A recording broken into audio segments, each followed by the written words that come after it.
Assalamualaikum warahmatullahi wabarakatuh. Anak-anakku yang ada di rumah, kali ini kita akan belajar IPA lagi. Materi pertama adalah organisasi kehidupan. Jadi materi organisasi kehidupan ini merupakan materi pertama setelah memasuki semester genap. Baik, disimak baik-baik ya.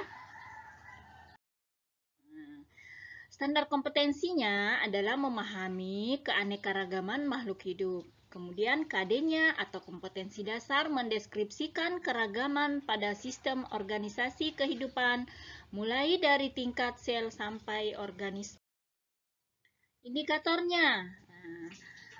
Kalian setelah mempelajari ini, kalian diharapkan sudah mampu mendefinisikan apa itu pengertian sel. Kemudian diharapkan juga mampu menyebutkan bagian-bagian dari sel. Kemudian kalian juga mampu menjelaskan fungsi dari bagian-bagian sel atau organela ya. Kemudian kalian mampu membandingkan antara sel hewan dengan sel tumbuhan. Kemudian kalian sudah bisa mendeskripsikan keragaman tingkat sel, jaringan, dan organ berdasarkan hasil pengamatan menggunakan mikroskop.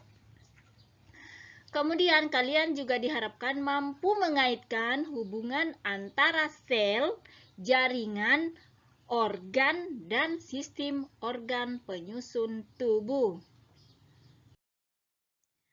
Ini adalah contoh sel. Ini adalah contoh sel yang sudah diamati melalui mikroskop.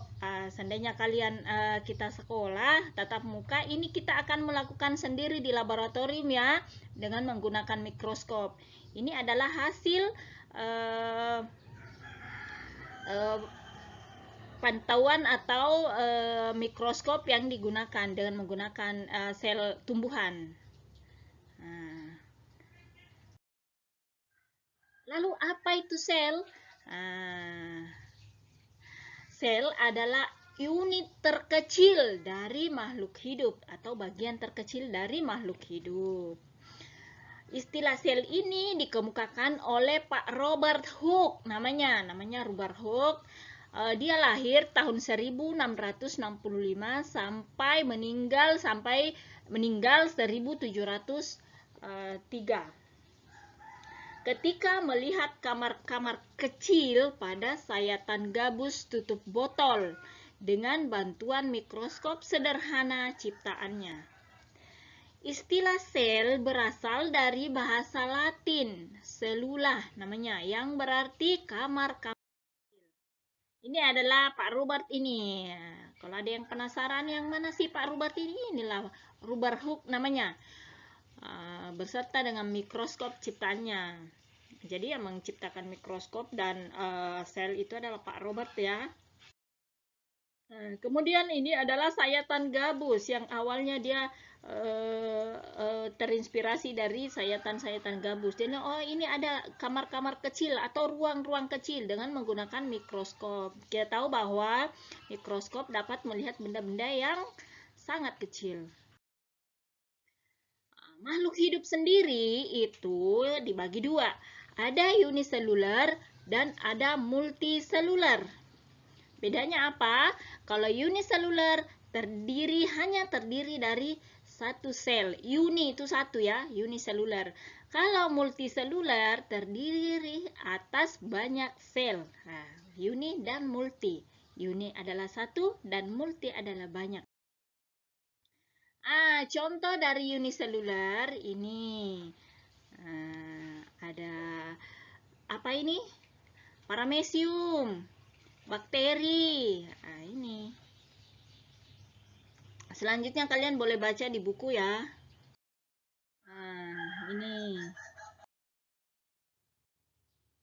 Baik, jadi organisasi kehidupan diawali dari sel, kemudian jaringan, lalu organ, sistem organ, dan tubuh organisme seperti manusia.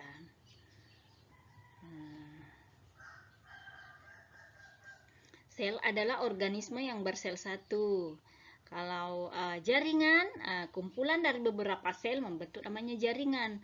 Kalau organ, kumpulan dari beberapa jaringan membentuk namanya organ. Gitu ya, ini dalam pengertiannya. Kumpulan sel yang memiliki bentuk dan fungsi yang sama. Kalau organ, sekumpulan jaringan yang melaksanakan fungsi tertentu. Ini adalah gambar sel hewan. Ini adalah jadi kalau dalam tubuh makhluk hidup ada namanya sel. Inilah sel. Satu sel ini masih terbagi-bagi di dalamnya. Apa saja? Ini adalah sel hewan. Ini adalah disebut dengan mitokondria. Mitokondria. Kemudian flagellum. Kemudian ada nuclear envelope, kromatin atau nukleus. Itu nukleus itu inti ya. Kemudian ada rod endoplasma retikulum atau retikulum endoplasma yang besar. Kemudian ada ribosom, ada membran plasma, plasma membran. Ada endoplasma retikulum yang smooth endoplasmic retikulum, artinya endoplasma yang halus, retikulum endoplasma yang halus. Ini bedanya dengan ini ya, kalau ini agak besar. Ini adalah badan Golgi, Golgi apparatus. Kemudian ini adalah lisosom. Ini 3 dimensinya. Ada mikrotubulus, ini mikrotubulus. Kemudian mikrofilamen, kemudian centrioles, kemudian perixisom. Ini adalah tampak gambaran sel dan bagian-bagian untuk sel hewan. Sekarang ini adalah sel tumbuhan. Sel tumbuhan. Sel tumbuhan terdiri dari apa saja ya? Ini ada mitokondria, sama halnya dengan sel hewan tadi, mitokondria. Kemudian ada mikrotubulus, ada mikrofilamennya ini. Kemudian ada kloroplasnya, plasma desmata. Ini ada ribosom ini, ribosom. Kemudian ada aparat Golgi apparatus atau badan Golgi ya. Kemudian plasma membran. Kemudian ini ada cell wall atau membran sel ya, membran sel. Ini ada perixisom. Kemudian ada smooth endoplasma reticulum.